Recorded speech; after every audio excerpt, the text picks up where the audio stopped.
Bugeye guys, so we're fixing something else this week that I thought I'd share with you. This is a really cool Bugeye that came to us from Florida, and we are putting on a flip forward nose kit.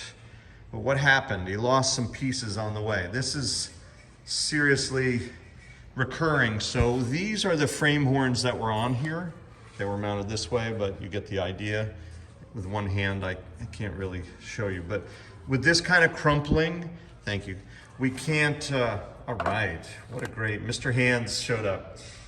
We can't mount the flip nose with this like this. This is not gonna help us.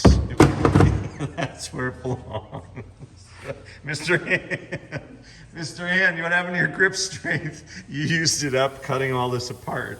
Anyway, Kenny is masterful at making these align properly. So this is a history of some fender benders or whatever racing went on, and our job is to make these align again. So we sell these frame rail pieces, and Kenny will weld them on and then line up the whole thing. Here's the brand new one, gorgeous.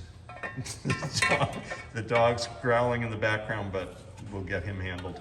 In any event, once Kenny sticks those on there with his magic welding machinery, they will be beautiful. They will align.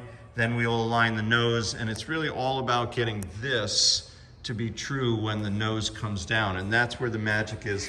Anybody can stick two new frame horns on here, but to get them on there so that they line up, that's the hardest part, because we need to make sure that that flip forward nose comes down every time and aligns here on the rockers and aligns on the cowl. Over here in the Concours car, we have the Concours dog waiting for his walk.